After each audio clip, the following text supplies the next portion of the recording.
Sofiane Warty, qui nous vient du collège Molière d'Ivry-sur-Seine dans le Val-de-Marne, de nous parler des déchets électroniques. Et sa présentation s'appelle « Victime des déchets électroniques ». On l'accueille. Voilà, je vous laisse l'applaudir.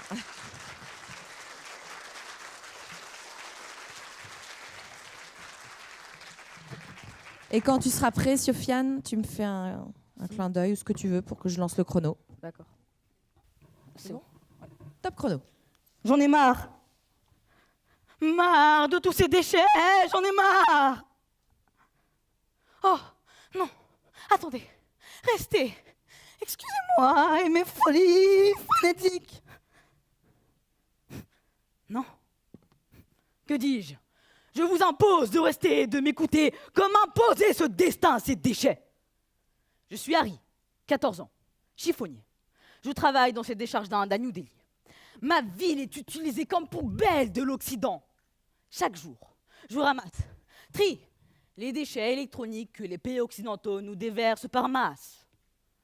Je suis mineur, pourtant je travaille. Hélas. Victor Hugo dénonce dans Mélancolia le travail des mineurs. Où vont tous ces enfants dont pas un seul ne rit ? C'est doux être pensif que la fièvre maigrit. Jamais on ne s'arrête, jamais on ne joue. Il fait à peine jour, ils sont déjà debout. Mais vous savez, nous ne sommes pas seuls. D'autres personnes en souffrent. En Asie, en Afrique, plus de 500 tonnes de déchets électroniques sont déversées au cœur d'Abidjan. La ville a reçu plus de 400 tonnes de boues toxiques en août.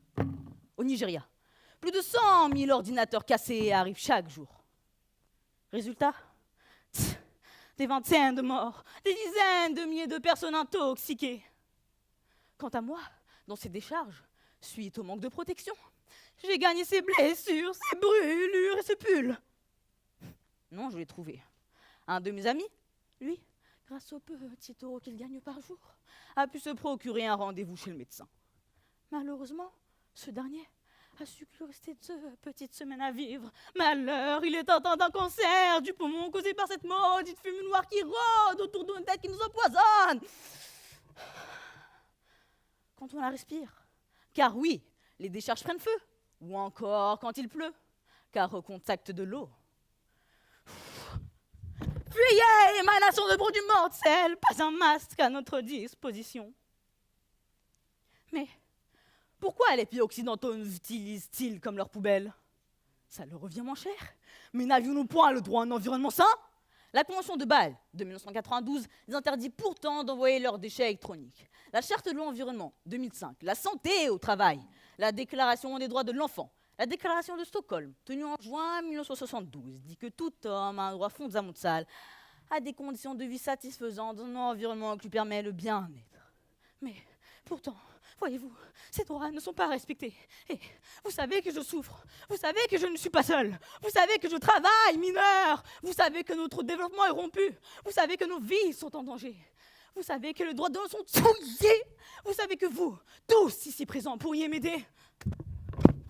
Et vous savez que ce film me donne qu'une envie, celle de me suicider.